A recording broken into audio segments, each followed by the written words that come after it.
All throughout human history have been animals that, due to our current understanding of the physical limitations of growth patterns due to, the laws of physics, what we have discovered on land concerning viable species, and the complete lack of physical evidence suggesting certain species are not actually around, has pretty much put to bed the idea of folklore or fairy tales knowing that there was some sort of creature out there stalking an area interacting with humans. Yes, we can all rest assured that we have complete knowledge of what's on this rock with us. Or can we? The answer is no. No, we cannot. Start panicking. The biggest indicator that humanity may or may not know what's going on is because of what we find today. Species long thought to be extinct, or to not even really be a species at all, have started to be discovered through different methods and chance interactions. Take the giant squids that harassed or used to harass pirates and merchants alike in the past. Assumed to be just a tale meant to scare new sailors or keep travelers away from certain waters, there may have actually been truth to them. It was assumed squids could not grow large enough necessary to actually physically damage ships. However, after diving deep into oceans, we have discovered not only are there squids known as the colossal squid, they are also absolutely capable of causing certain issues for certain ships if they're not large enough. Or take the eerie singing out in the dark waters that a man recently captured with his phone camera and microphone. Whatever was out there was clearly singing to him, which was said to be mermaids luring men to their ends, but take that with a grain of salt because like many things, it could be a hoax. That said, I think usually it's sirens that apparently lure men to their ends, but mermaids are really not all that hot and bothered for humans anyways. Maybe they're just kind of hot and bothered for your face meat. The point is, sometimes whether it be as far-fetched as a mermaid or something we actually do find like a colossal squid, humans, despite having been in areas for quite some time and assuming we knew everything about the fauna of that area, can run across something that makes you pause and go, oh, well, I guess that was real. Because along with that, you really have to ask yourself, where do the old stories come from in the first place, and is there truth to what they were talking about at that time? Concerning today's episode, not only is there truth to these folktales, but it ironically confirms the existence of God too, strangely enough.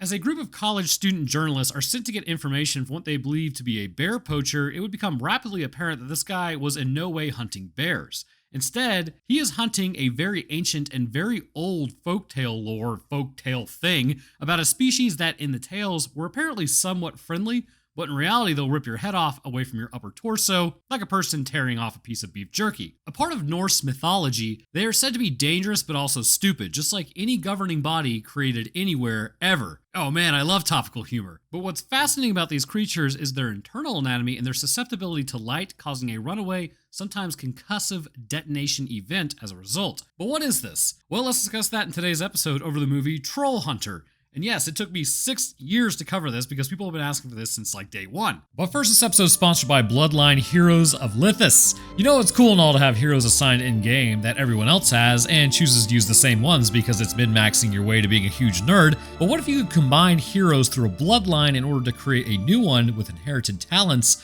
of the mother and father? If you ask that, then do I have a game for you. It's literally the people who sponsored this episode. Bloodline Heroes of Lithis is a hero collector fantasy RPG with a 3D art style in which you can build your kingdom, collect champions, and defend it and the world. But by creating your own unique legendary champions by combining bloodlines of elves, demons, demigods, orcs, dwarves, lycans, dragonborns, vampires, and even the most Chad-like of species, humans. You can create over 4,000 different fantasy hybrids, and since the game is receiving constant updates every 2 weeks, new heroes are getting released all the time, such as Tide Raisers being powerful demigods originating from the fiercest seas. If you're into stunning graphics providing top-tier visual experiences, as well as awesome PvP events in which you can earn seasonal points in Guild Wars, there's always something new to do and see. So if that sounds good to you, then by clicking the link in the description or scanning the QR code up on screen, you can receive a special starter pack worth over $20 containing 1 summoning crystal, 100,000 gold, and 100 diamonds, and the first 30 players to leave their in-game account ID and username in the comments section below will receive a free legendary female succubus champion, because we all know you guys want a free legendary female succubus champion.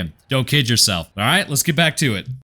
Didn't see you there. Thank you guys for watching. I really do appreciate you checking out this video. If you like it, then please like as it gets it out in the algorithm. And if you really like the channel, feel free to subscribe. I upload like once or twice a week at this point, so there's always new content coming out down the pipeline, and enjoy. We begin our story on October 13th, 2008. Hopefully it's a Friday. I don't know. Somebody fact check that. A package has arrived at random with 2 hard disks containing around 283 minutes of film material. It appears to definitely be authentic, don't ask questions. As the group then drive through some absolutely clutch mountains, I actually just got done with a hike through the mountains of Washington myself. They actually look pretty similar to these. There are reports about a bear in the area. The hunters are upset at the Land Rover man as he has come in, hunted the bear, and didn't even have a license. They call the man a poacher and want answers from him. They will get no answers because this man is a gigachad. Continuing to search for him, they have figured out that his name is Hans, just like my father-in-law, and he is here in the Volga to hunt the bear. They get information that he's at a campground as they question the owner of the campground. Approaching the trailer, there are blue lights all around it, and he's set to stay out all night and come back in the morning. They decide to stake it out and wait. As he arrives, they ambush him, which is just a great way to get anyone to talk to you, as he tells them to go away and pound sand. Checking out his Land Rover, there are slice marks all around it, and it's in pretty rough shape. Bugging his trailer, which I'm pretty sure is mega illegal, they then get some info that he's looking for something. Following him into the night, they round back after losing him and then check out his trailer. Looking inside, they spot some weird furry tails hanging from the ceiling. He's a furry. The next morning, there are reports that the bear has been taken out. Some locals examine the bear and are kind of perplexed. The bear tracks do not appear to go like the normal way with the bear and how it actually walks. In fact, the tracks appear to be backwards and the feet were on the wrong side. The hunters think the bear, maybe he was just dumped here, as none of this is adding up. And then they shot the bear and it didn't even bleed. A man by the name of Finn shows up and calls them all crazy. All of them. This is definitely a bear. And, I guess you could say don't poke the bear. But as the group waits back at the campground, Hans grabs his camper and heads out. Following him on a ferry and across the mountains, they see him placing a car tire under a bridge. Litter bugs me. Very odd, but there is a reason for this, as we will find out. Following him onto another ferry, they begin to get pretty far from home. As they send to look for him, they do eventually find him and just kind of corner the hunters somewhat. Of course, this dude fights trolls for a living, but he could have never prepared for the onslaught that are journalists. Thomas approaches him and then talks to him as Hans asks, "Are you following me?" He tries to leave again and is followed further by the college students, and I think it's definitely time for a restraining order. He pulls into another campsite for the evening as they wait in a cabin for him to leave. Seeing him get in his Land Rover, they get in their car and give chase, heading deep into the woods. Finding a sign that says blasting area, they decide to say screw it and pull into the woods anyhow. Approaching his truck, he's nowhere to be seen. Heading deeper into the woods, this looks like the border on the Ritual movie, basically, and if you want to see that video, I actually covered that a few months ago. They can then hear noises in the distance, but they aren't sure as to what they're actually hearing. By the way, fun fact, I just got done with a 15-hour drive, 13-hour, from Seattle to Ogden, Utah. I'm extremely tired, so if I mispronounce anything, that's why. Thomas gets grabbed in the distance, letting out a yelp, but is able to somehow get away as he escapes back to the truck. During his escape to the truck, though, his shoulder was clearly bitten by something. Hans gives him a tetanus shot on the spot to make sure he doesn't drop from that. But it's gonna get way worse, which is actually sort of hilarious. Remember, if you're ever bitten by anything, you need a tetanus shot because the bacteria is absolutely horrendous. But why is that? Well, I'm glad you asked. Tetanus, or Clostridium tetani, is in the same family of bacteria as Clostridium botulinum and Clostridium difficile. As we all know, botulism produces a neurotoxin that is incredibly poisonous to humans and can actually lead to paralysis of muscle tissue. Clostridium difficile is horrible in its own way, as it is pretty much outright immune to most of our antibiotics and has started to show a ridiculous resistance to medical-grade alcohols, and really only high heat can destroy it.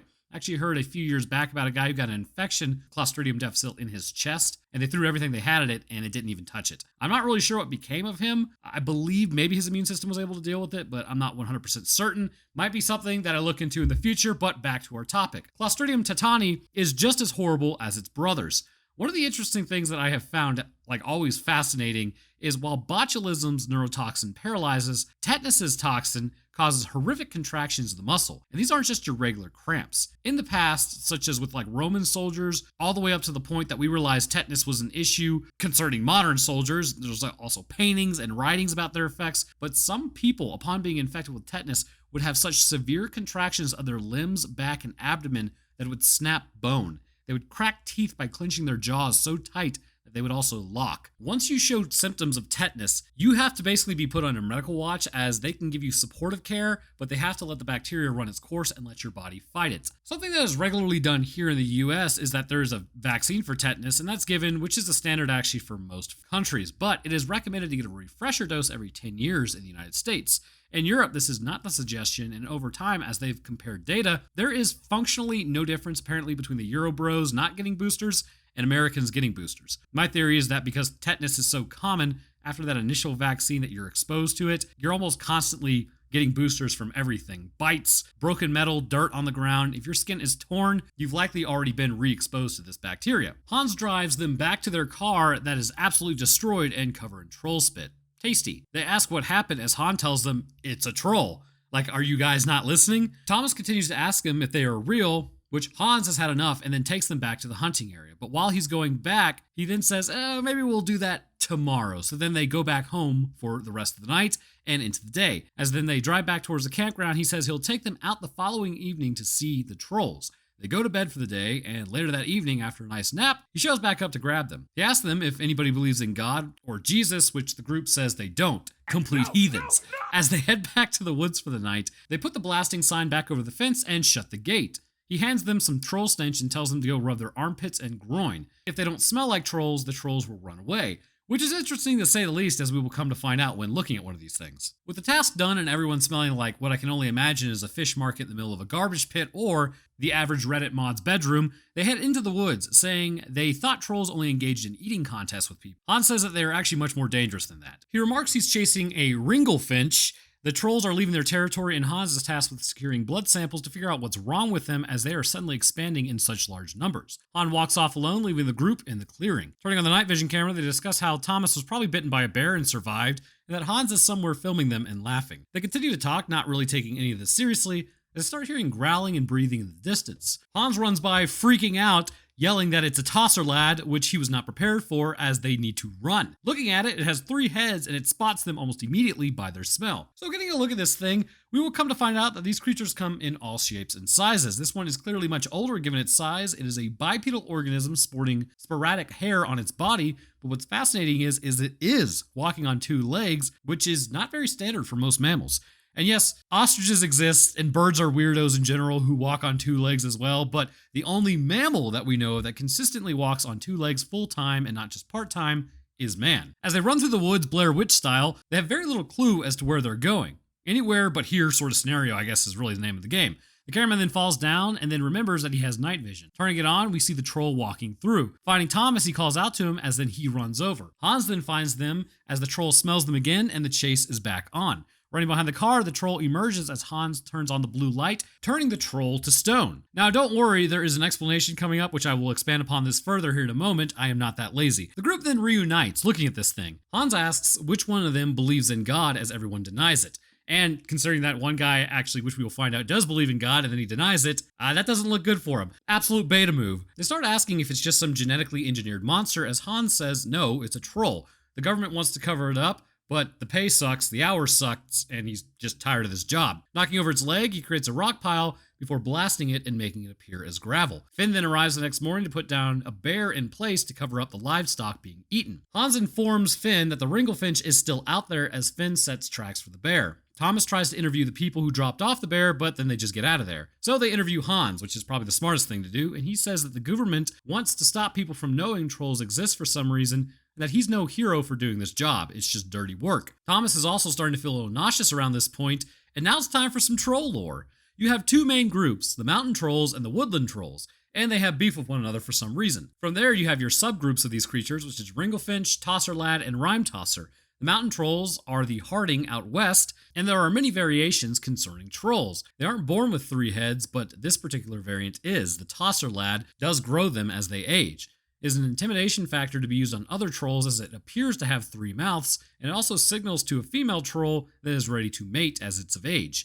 The heads are somewhat vestigial, however. They do not possess a brain, but instead one single eye in the center of their head is where the actual visual information is coming in. That said, it would appear as if the heads are not completely non-functional. It has been said that when a tosser lad is sniffing the air and looking for him, the other noses are moving as well. It may be entirely possible that the spinal cord acts as a sort of budding area for the heads, which after it reaches sexual maturity, this inspires growth around their shoulders. The vestigial heads may not work for things like eating and seeing, but instead their sense of smell runs directly to the spinal cord. Given how stupid trolls are, it really makes you wonder if their brain is contained within their head at all, or really potentially it's just a marginally larger area of the spinal cord and column that gives it some ability to survive and take in the world around it, but other senses interpretations by the nervous system lie lower in the spinal cord, allowing for the vestigial heads to at least operate in some capacity to bring in more sensory information concerning smell. Thomas asks about the intelligence of the creatures, which Hans tells him, well, they're not very bright. He has seen one try to swallow its own tail before rolling down a hill as a result, This would almost put them in the same category as like snakes in terms of intelligence, at least in some capacity, as almost like an Ouroboros scenario. Now, it should be noted some snakes are highly intelligent and some are exceedingly dumb. Taking the troll into consideration, it could be that this lack of intellectual capability may come from their brain to body size. While the science of comparing the amount of meat in your brain to the amount of meat in your body doesn't always hold true, it is accepted that a higher ratio of brain to body typically yields a more intelligent species. The trolls then must have very small brains, which is going to make sense here in a moment as to why this is the case. Regardless of intelligence, they are, however, predators that can live 1,000 to 1,200 years, and it would seem to imply that their genes are incredibly stable. But there's likely a reason for this. As we have seen, light causes the things to turn to stone, and what we will see here in a moment, it may even cause them to explode. The sun serves as a massive, just otherworldly douche sometimes to our genetic material. For sun-dwelling species, our bodies develop the nucleotide excision repair system using nuclease to cut out damaged DNA caused by UV radiation, as it absolutely does have the power to destroy our genes. That's how you get skin cancer. The irony of this is we also need the sun to maintain proper vitamin D levels within our bodies. And you could say, oh, well, what about supplementation? This episode is sponsored by AG. No, it's not really sponsored by AG1. But yeah, we didn't always have supplementation, so, we do need the sun. The troll, however, does not go into the sun. This would cut down on the issue of genetic damage building up by gene destruction via the sun. However, this would not be enough. As cells undergo mitosis, errors will build up regardless. Their ability to survive for this long would suggest that their DNA polymerase is much more effective at fixing issues within their bodies, or potentially a template of some sort helps their body return to its pre-damaged DNA. All these could be possibilities, but with a long lifespan comes the other side of it, which is they breed one offspring, and that can take 15 years to gestate. Thomas asks if, they eat people, but as far as Hans knows, they shouldn't, but he wouldn't really test out that theory. They do, however, eat rocks to stay alive, and how hard is it to live when you eat rocks? Which, that is an interesting bit of information. This could imply that that's not only how they receive their nutrients, but why they aren't very intelligent in the first place. When you are the largest creature in an area and nothing hunts you, you don't really have to really hunt, and you can just reach into the ground and grab a rock and eat. There's not a whole lot of selective pressures pushing this species overall to become more intelligent. There's nothing really weeding out the really, really stupid ones, leaving only the marginally stupid ones because they can just eat rocks. Because of this, brain size may just be organized in a way that works out sensory information and instincts to eat, driven by the body's need. Apart from that, likely there is no cerebrum to talk about, and the cerebrum, of course, being the more complex area of the brain where thought is formulated in an animal such as planning and emotional control, both of which appear to be completely lacking in trolls. The next morning, the group is now off to look for the ringlefinch that has probably been stalking this area. Thomas's shoulder is hurt, but he won't go see a doctor, and that's probably a total solid move, man. Don't worry about it. Hans sets the traps again, as they have been cleared, but they didn't activate, so they leave the area. Later on, Hans finds tracks that then head out to the bridge. They find pieces of meat under the bridge as if it was storing it, as Finn says, oh, it's probably just a bear again. Thomas remarks how the tracks are crossed because Finn put them down wrong for the second time, and then he runs over the tracks to cover his own tracks. That night, they put a sheep on the bridge and wait for the ringlefinch to come back. After placing several, Hans says it's here and then walks off to his truck. A hand emerges from underneath the bridge as they spot the troll, grab the sheep, and then slam it in the ground, causing massive head trauma, and then taking a bite out of its torso. Running back to Hans, they find him wearing an armored suit as he grabs a syringe. He says he hates this job and then heads for the bridge. He frees the sheep and then puts Christian blood on the bridge. This activates the almonds of the troll as it goes to the bridge. As it goes for the blood, Hans attempts to get some blood out of it, but it just absolutely ragdolls him into the banister as it goes to bite him, but it can't get past the armor. And let's just talk about that monster of a hit real quick. And also, my voice didn't just crack. You heard nothing. So there's this concept that as long as you wear hard enough armor and the padding on the inside is good enough, you'll be okay. Wrongo. That hit that Hans took is career ending. I don't care what anybody says. First, snapping a body that quickly to the side is going to break something. Along with that, acceleration of the spinal cord and deceleration in the capacity would massively shock the system, possibly even stopping the heart in the process. But even if that didn't happen, let's talk about how stupid the human brain and the skull are. When the head stops by hitting something, it's not external damages you have to worry about. It's that sweet, sweet, delicate brain meat on the inside of the skull. Upon rapid acceleration, the brain will stay in place for a second as the side of the skull slams into it. Once catching back up, the skull will stop and the brain will then slam into the other side and then back again, causing severe concussions on both sides. This knocks Hans out for several seconds, but at this point, he needs to be checked for a brain bleed. Because after watching that, I thought for sure there was no way he actually survived. I thought that was the end of Hans and like the group would have to take over. But it reminds me of a video that's on Twitter right now of a guy a while back. Maybe it's like the 80s or 90s. He built a suit that people are comparing to Mjolnir. And he says he gets damaged, but he's totally fine. Nah, your nervous system isn't fine after all those hits, unfortunately, even if your external body is. It really reminds you of how sensitive that system is, and even though it's rooted in place, damage your body can come back from, your nervous system might not be able to. Having been knocked unconscious, the troll then goes back to trying to eat the blood, but not understanding that it's just blood, there's really nothing attached to it. He then jumps off the bridge and heads back underneath it. The group approaches Hans as he wakes back up in pretty rough shape. He gets a syringe and then limps down underneath the bridge as it starts flashing lights and the troll explodes. Hans got his blood sample and then heads to a veterinarian's office to get it looked at. The vet checks the blood and sees that there aren't enough red blood cells for some reason, but it'll take a few days to determine what's going on, so now we get even more troll lore. Their bodies have no ability to convert sunlight into vitamin D. As a result, they need to get their calcium from other sources. And these other sources are more likely going to be rocks in the surrounding areas, as we know that they do eat rocks. When exposed to bright lights, their bodies will actually overreact to it. Their stomachs will expand as gas is forced into the intestines and veins. Eventually, their body cannot handle it, which causes them to explode if they're younger. But again, this is just the typical process for the one that we saw because it was lower on the age scale. But the question is, what is this overreaction? So it's clear that the bodies in some capacity must produce vitamin D on their own, otherwise how would this creature survive? For calcium to be properly absorbed by the body, vitamin D is critical doing this. We can surmise that the cells produce it in regular amounts naturally, but appear to be regulated by the amount of light the creature is getting. For humans, this is what the process looks like. During exposure to sunlight, 7-dehydrocholesterol in the skin absorbs UVB radiation, and that converts it to pre-vitamin D3, which in turn isomerizes into vitamin D3. Knowing that sunlight excites this process, we can assume that trolls must have a similar process, but are much more sensitive to the light, and maybe that even moonlight can in turn cause this process to run at normal levels.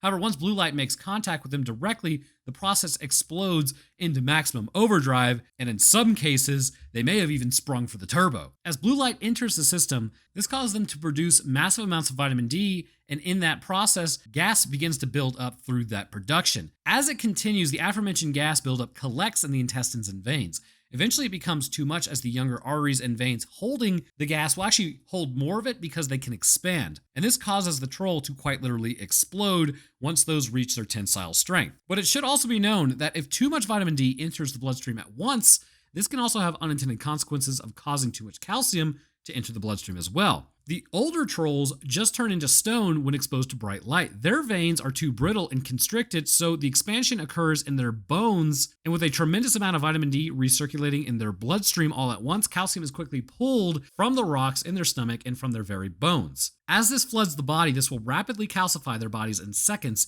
and it is unfortunately apparently quite traumatic for them, even if it is just a few seconds. So Hans then hugs the vet goodbye, and something's going on there, as then they head out to go do paperwork. Checking the local newspapers, Hans pours through them to see, what's kind of going on in the area as it hints at something, as then the group sees a drawing. Only Hans has seen it before, and he calls it a Jotnar, which, I'm not from Northern Europe or anything like that, so I'm pretty sure it's Jotnar. Anyways, it's massive. That's what she said. They are being sent to Dovre to get the Jotunheims, as there are apparently 3 out there. They stop off at a tire Hans has placed, as it has not been gnawed on, indicating that they haven't been in this area. So that's what the tires are for. Thomas asks if the trolls are mammals, to which apparently they are, and we now have established a class for these creatures, as it would appear they are related to me. I think they're related to primates, straight up. So let's get into that. And possibly because I have 60% more DNA than the average person that's Neanderthal, maybe they are related to me. So it is clear from what we see with these species that they have hair. They are your typical bipedal animal, from what we can tell, at least from the subgroups that we have seen, and spend most of their time walking upright. I would hazard a guess as to say these creatures are actually a form of primates. The similarities are just too apparent. A long time ago, there were primates such as giant orangutans who used to actually stand up to 12 feet tall that lived in the ancient forests of Asia. But these creatures would far surpass that. Now, there is a massive difference in size between these creatures, the trolls, and the ancient orangutans, as we will see, though in some subgroups, the size comparison is actually very similar. Trolls, according to Norse mythology, come from Ymir. Probably how you say that. They are not human and would live far away from humans and were not Christianized. Because of this, if the movie is suggesting there is a supernatural element to them, which there must be, that confirms Ymir And in turn, that would confirm the existence of God too, as it seems lowercase gods always have beef with the god. Pretty standard interaction, actually. As a result, the lowercase god's creation will have beef with humans who believe in God. This is how they can smell a Christian man's blood. However, if we take a more biologically minded approach to these creatures and where they come from, I would classify them as a branch of primate that split off from the tree with us a long time ago, likely before Homo erectus first ventured into Europe and became Neanderthalensis. Now, then, if we're taking a biologically minded approach, what's the deal with the blood? One of the things we will see is that there's kind of the concept with people that it's a self-fulfilling prophecy, right? So we will see that nobody else is really sweating, but when the one guy who proclaims to be Christian starts sweating, the trolls smell him. So are they smelling the Christian blood, or are they smelling just the one guy who's sweating because he's overly nervous because he believes they can smell his blood? It's kind of a hard distinction to really make which is which. But likely this species is an undiscovered branch of the tree of life relating to primates. Given their size and longevity, as well as their propensity to stay far away from humans and in isolated areas, this specific species would have moved into the area prior to Erectus showing up, where they would have continued to stay, keeping their numbers incredibly low through conflict with other trolls, as well as their slow gestation process. Because of this, they would never spread very far and would still remain distantly related to man. Driving into the mountains, they stop off at a small town to talk to Finn. He says that he can't see the trolls on satellite imagery, despite Hans saying you could never see them there anyways, and this will never be explained. As they drive, they find a bunch of trees felled in different directions. The owner thinks that it was a tornado, but Hans knows that Jotunheim are in the area. They follow Hans into the woods again as they find tracks leading up to an abandoned mine. Entering the mine, there's nothing to see in there, as they then plan to come back. As they get to the exit, the trolls also come back for the evening. Or morning. Looking at these versions, they are covered in hair, have large noses, and behave very much so like apes. And they would only be about 12 feet tall, pretty much similar to ancient orangutans of the past. Forced into a small area in the back of the cave, they all go to sleep as Mr. Cameraman starts rubbing himself profusely with troll stench and freaking out. He starts to sweat as the trolls start waking up, and then he tells Hans he's Christian as they have to make a break for it. Almost making it to the entrance, the cameraman then gets picked up, and you can hear them pretty much take a bite out of him, wrenching his spine and snapping bone and muscle away from one another. It would seem that given the chance, they will absolutely eat humans. Regrouping outside, the camera is broken and they have lost their friend. Han continues to destroy most of them and says that they will come back later that night, but he understands if they want to leave. They decide the better thing to do is hire a new camerawoman. As she gets off the train, they ask her if she's Christian, and she says that she's Muslim. They then turn to Hans to ask if that's going to attract the trolls, and he says he honestly doesn't know. Hans is then sent into the mountain troll territory with the group, and he's really uncomfortable about it. Getting in the rover, they ask the camerawoman what she has filmed in the past, and she says that she just actually got done filming lions, so she's perfect. Driving along, they find a ton of downed trees, as the troll must be over 200 feet tall. The camerawoman asks if they really believe in trolls, and then they pass power lines, as Hans explains those are actually just electric fences to keep the big one in. But they must be escaping somewhere, he just doesn't know where. As they head to the power station, where the people have no idea they're actually just running large fences, they then talk about a break in the lines to the south, although they have no idea what could have caused it. Heading up to the power lines, they just kind of run into a giant circle as Thomas asks the power operator, hey, do you think it's weird that this is just a circle? And he's like,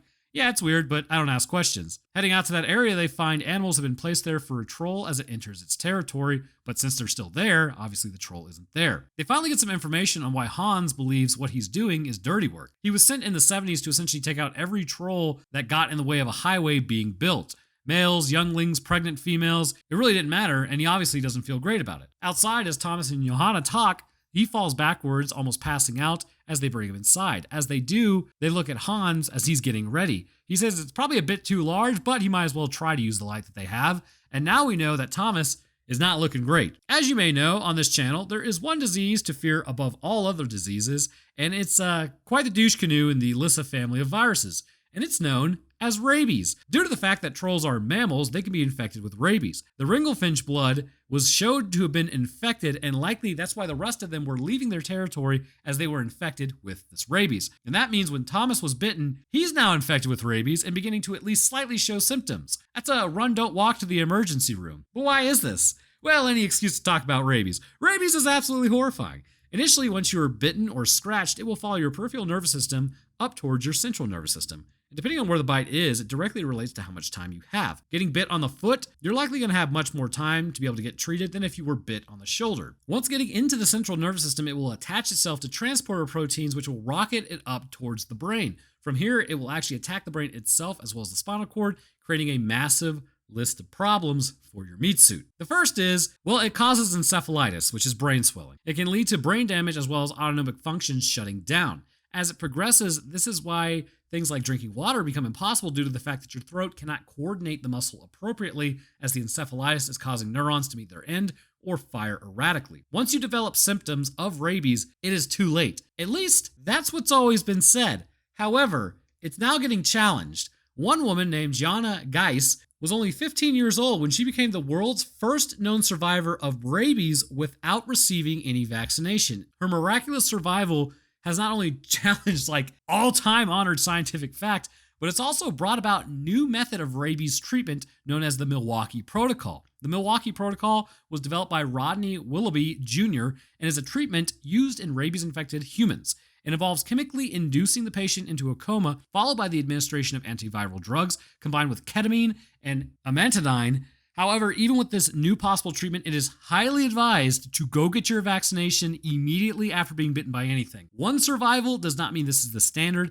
and it may be a multitude of factors that contributed to her surviving. So don't think that you're good if you get bitten. Go to the hospital. Heading back inside, the beast is now on its way. Looking out the window, they spot it, and it is massive. Too massive. This violates the square cube law. What's that? I can't hear you asking because you already saw my video over Shin Godzilla?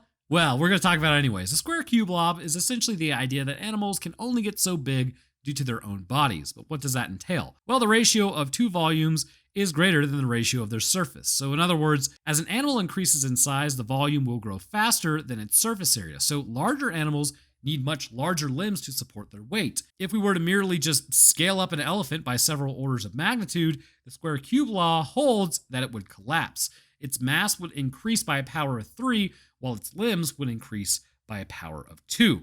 Along with this, bones and muscle are only so strong. They have to be able to not only support themselves, but support the other cells as well. Once a creature grows too large, muscle would not be able to contract enough to move itself. Bones would not be able to handle the weight of the bone that they are a part of, let alone other bones and muscles sitting on top of it.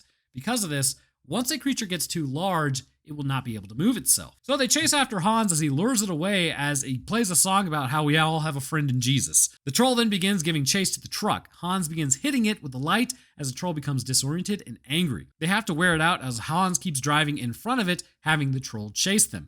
As they do, though, a random seismologist shows up as they pick him up, and Hans jumps back onto the light, blinding the troll as they take off. It seems like somebody could drive that thing while Hans is up top. I don't know, instead of having him do all the work. But it tries to run away as they need to get out in front of it to finish it off. It then hits the truck in the process and goes into a tripod position in the background because it's in quite a bit of pain because its abdomen is likely filling with gas. Hans goes out to finish the troll off as it yells at him. He then fires a UV light shell into its abdomen, finishing it off, creating a giant pile of rocks. At this point, he just casually walks off into the distance, doesn't even say anything. He's just like, bye, nopes out of there. All right, see you, man. The group goes towards the highway as they then spot Finn's car. They try to make a run for it as Thomas falls down like a huge nerd.